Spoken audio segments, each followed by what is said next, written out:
Speaking with quarterback David Moore from Central Michigan, John Vogel, the Brawl Network. How are you doing today, David? I'm great, man. Glad to be here. Appreciate you having me on. How are you?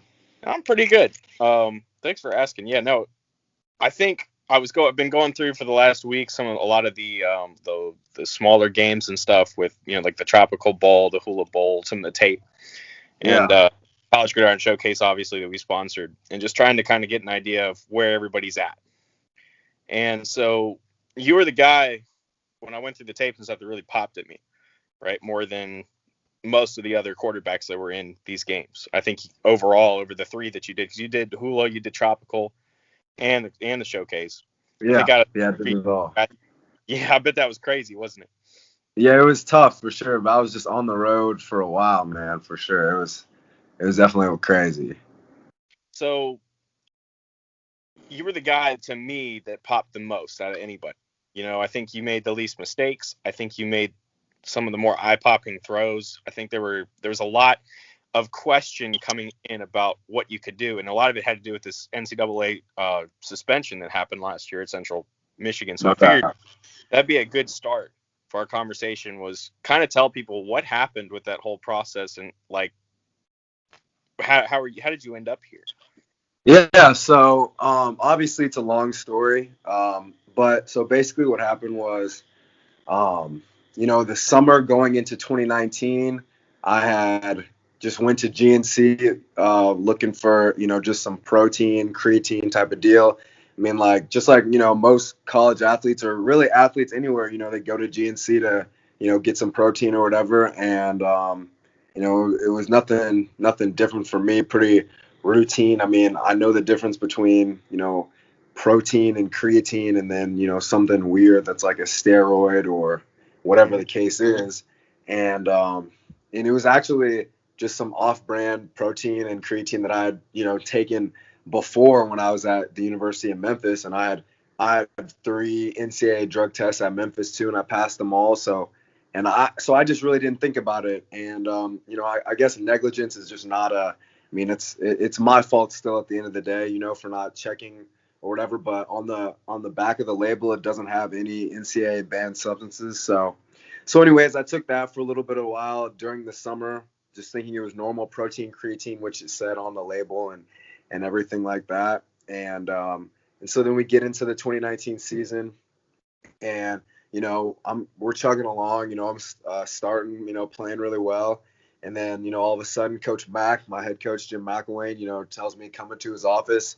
And then, I mean, it was a long conversation, obviously, but he ended up telling me that I had failed it. And, I had to do all this appeal and, stuff like that.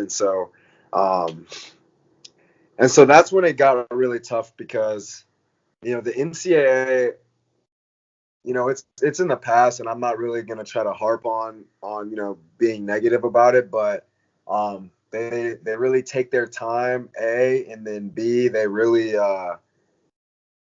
just have a lack of, like, they don't look at any like type of evidence or anything. Like, they just said, hey, like, it's in your system, it's your fault, boom. So I sat out all of 2019. 2020 comes around, and so from the beginning it was just an extremely small amount anyways, and it's called an M3 metabolite, and it can stay in your system for an undefined amount of time. So 2020 comes back around, and in the beginning I take another NCAA drug test, and the same like residual amount is still in my system. So like, Mm. obviously, like, I wouldn't keep taking it, or whatever the case is. Like, it's just something that stays in your system for a long time, I guess. And um so then we set up, our second appeal with the NCAA, and so they kept telling me they would get back to me next week, next week, next week, and then eventually the whole 2020 season was over, and so then we're sitting here in December, and we finally get our appeal. We got doctors on the appeal call. We got my attorney. The NCAA has all their people, and they come to the conclusion that, yeah, like, the amount that's in your system has no impact on athletic performance. It also it doesn't show any signs of, like, continual use, like it coincides with accidental use, like it's a very small amount. And so we won that appeal, which is, very rare to win an appeal, Mhm. against the NCAA. And so basically from there, um, a couple days later, I get a call. So I'm celebrating. We're thinking I'm coming back for 2021, for my 6th year. But then I get a call from my attorney and compliance at my school, and they basically say like, hey Dave, like we know like you're excited, but um, you know, going forward, you're still gonna have to file this waiver to try to get your COVID year back, since technically you weren't eligible at the beginning of 2020. Like you didn't get an extra year like anyone else. So technically your eligibility is up unless you file this waiver.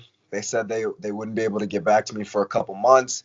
So basically for me, it was like, all right, so do I go back to Central Michigan, you know, and then in July find out that I can't play, and then I'm really trying to come out in 2022, and at that point everybody will have forgotten about me, like it would have just been And a lot. a lot of those guys that normally go that are staying another year because of the COVID. So that's another really good point. Yeah, exactly. And so I took all that information, talked with my coaches and stuff, and the big thing that they all just said was, they all said that they think I'm extremely talented, and they think that my talent will find a way to make room for itself. And I'm a Christian. I believe in God, and the Bible, it says your gift will make room for you. So really, I trusted God. I took a chance to come out, and so that's where we are today. Man, that's quite a battle, man. And No doubt. I think everyone's going to understand your decision. I don't think anybody else would have wanted to go fight them for another who knows how long and then find out that you lose. So Exactly. totally understandable. So let's start talking about your game. And Yeah. I have an answer written down what I think, and I'm going to ask you this question because I want to see what your answer is. What is the biggest strength to your game right now? The biggest strength to my game, uh, I think I got two pretty big strengths. I mean, one of them is I can really push the ball down the field. I feel like I can. Uh, and then the second one is I really am not going to get sacked. Like I can really, escape. And when I escape, I'm looking to create with my arm first, and then my legs. So I would say, my deep my deep ball accuracy, and then my ability to escape and create. What do you got down? So I've got your mentality down. And Okay. when you played Miami back, Yeah. you had Gregory Rousseau coming all up and Oh you being, yeah. and they had a field day against you guys. Oh yeah. Feel that. You didn't give up. You kept like into the fourth quarter. I'm watching. I'm going, man, he's still playing like it's the first quarter. I'm like, that's really damn impressive. So I love the ability that you have to get out of the pocket and how you set your feet and you make that throw and you push the ball down the field and how you're like who did you hit in the Hula Bowl in the first quarter? I said Trey. I said Trey Rico and I Walker. was like, wait, Rico's on the other team. It wasn't him. Yeah. It was It's Trey Trey. Walker. That's Yeah. right. That was a really nice throw, and that's what I saw on tape too. Is that you had that ability to get outside the pocket, make that throw. So let's change it up.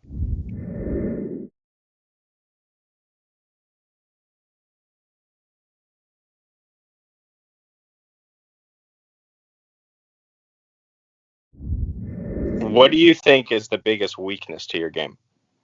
Yes. So I mean, for me, I honestly think that like my weight is the biggest weakness to my game, and you know, working on that, and gonna answer those questions at my pro day for sure. I'm gonna come in heavy. And that's good because I had that was another question further on down the line was how you were going to answer those size concerns. So your pro day, perfect. Um, so what I had written down was I think it's the consistency underneath, and then shorter to intermediate routes. I think sometimes you're a little bit off, and I think it has something to do with your footwork, which is something that can be fixed. We've seen Josh Allen came out of Wyoming a few years ago and had some really sloppy footwork. And during the pre-draft process, he went into it, he fixed it up, and it was a whole player. It was like, wow, I couldn't believe it. So I think that because sometimes I've noticed that your plant. Now,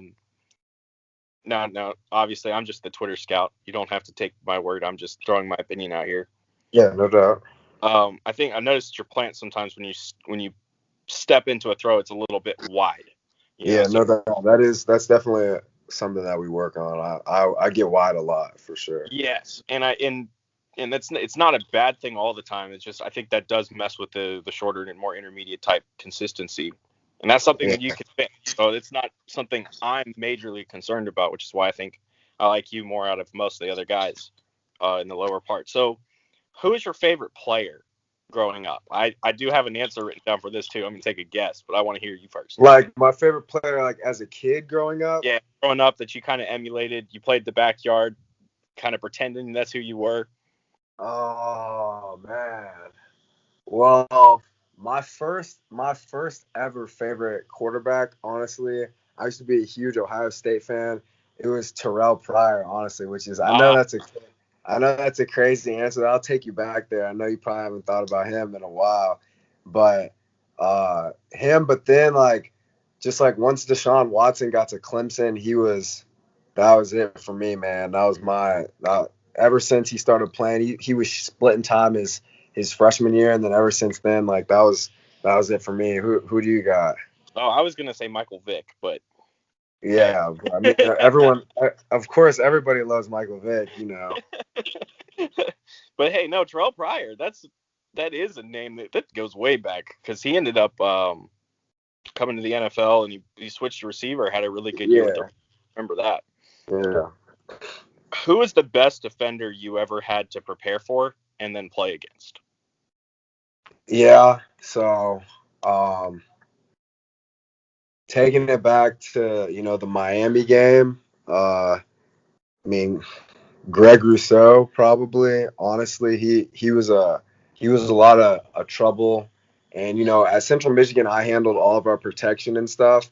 And the thing is, they a lot of times Miami wouldn't even bring pressure. Like they just would have their front, and he caused us a lot of issues.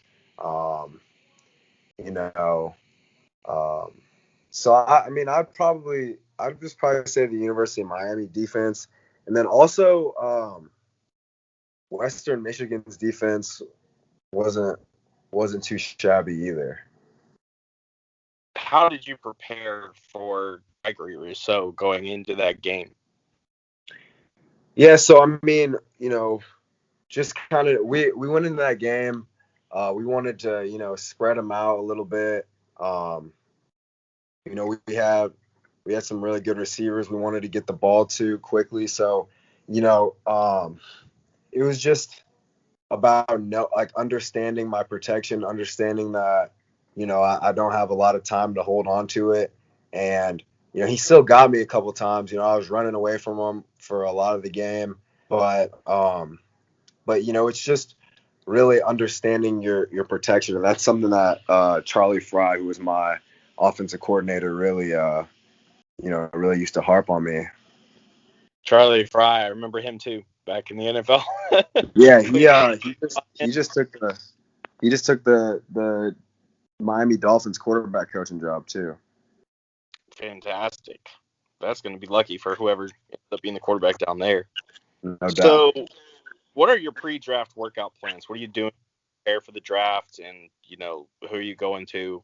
What's your plan? Yeah. So first and foremost, my private quarterback coach was Quincy Avery. He trains a lot. Trains Deshaun Watson, Jalen Hurts, Josh Dobbs, those guys. Very good coach. Very good. Yep. I've been with him for numerous years. So right now I'm down in Pensacola at Exos with Jamie Newman and Trey Lance, and we're training with Quincy. So I'll be at Exos until my pro day with Quincy and those